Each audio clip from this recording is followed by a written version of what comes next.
চলে আসলাম আবারও একটি ইউনিক সেলাই নিয়ে। সেলাইটি দেখার জন্য পুরো ভিডিওটি ধৈর্য সহকারে আপনাদেরকে দেখতে হবে। আসসালামু আলাইকুম, সবাই কেমন আছেন? আলহামদুলিল্লাহ আমি অনেক ভালো আছি। এই কাজটি করার জন্য আমি প্রথমে স্কেল বা এরকম একটা কোনো সাহায্যে আপনারা দাগ টেনে টেনে নিতে পারেন। এটা আমি 12টা করে দাগ টেনে নিয়েছি। এদিকে আমি 14টা দাগ টেনে নিয়েছি, ওইদিকে আবার 14টা দাগ টেনে নিয়েছি। এগুলো আপনারা মাপ অনুযায়ী নিতে পারেন, যে যত বড় হবে আপনারা তত বড় করেই ফুলটা করতে পারবেন। আর যে আপুরা অনেক কাজ জানেন তাদেরকে দাগ টানার প্রয়োজন নেই, তারা সুই দিয়ে ফোর তুলে খুব সুন্দর কাজটি করতে পারেন। আর নতুন আপুরা যারা শিখতে চাচ্ছেন তাদের জন্য আমি দাগ টেনে টেনে কাজটি দেখিয়ে দিলাম। দাগটা টানা কিন্তু খুবই সহজ, একটু লক্ষ্য করলে বুঝতে পারবেন আমি কিভাবে কাজটি করেছিলাম। দাগ টানা হয়ে গেলে এরকম আমি কাঁথা স্টিচ 4 এক ঘর বাদ দিয়ে দিয়ে মাঝখান থেকে নিব। নেওয়ার পর আমি যখন কাজটি হয়ে যাবে আবার পরের লাইনটাও আমি সেমভাবে এক ঘর ফাঁকা করে করে সেলাইটি টেনে টেনে নিব। যখন এই সেলাইটি আমার হয়ে যাবে তারপর আমি আবার উল্টো দিক থেকে মানে ক্রস, এটা সেলাইটা একটা ক্রসের মতো হবে। আপনারা খুব মনোযোগ সহকারে যদি দেখেন তাহলে কাজটি বুঝতেও পারবেন, শিখতেও পারবেন। তারপরে আমি আবার এপাশ থেকে এই যে সুন্দর করে করে দাগ টেনে টেনে নিলাম, তারপর একটা ক্রসের মতো লাইন হয়ে যাবে। এটাও 2 লাইনটাই আমি সেমভাবে করব, মানে এক ঘর একটু ফাঁকা ফাঁকা করে থাকবে। এই কাজটি করার পর আমি তারপর মেন কাজে চলে যাব।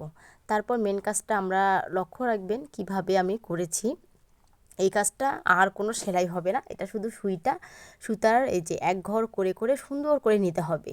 এই ঘরগুলো দেখেন কিভাবে আমি নিয়েছি। এই কাজটা আমার অনেক আগে একটা ভিডিও দিয়েছিলাম এই কাজের, আপুরা অনেক পছন্দ করেছে, তাই আবারও এই কাজের অন্য একটি ভিডিও দিলাম।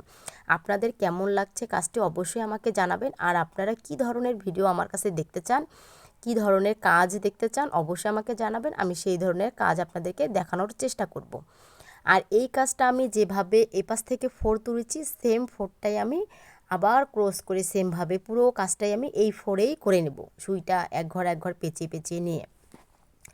এইটা যখন পেঁচানো হয়ে যাবে পুরো কাজটি, তারপর সেম পরের লাইন থেকে আমি আবার কাজটি দেখেন কত সুন্দর হয়ে গেল। আর তারপরে আবার ওই সেমভাবেই আমি উল্টো পাশ থেকে কাজটা নেব, উল্টো পাশে মানে ক্রস কোনাকুনিভাবে।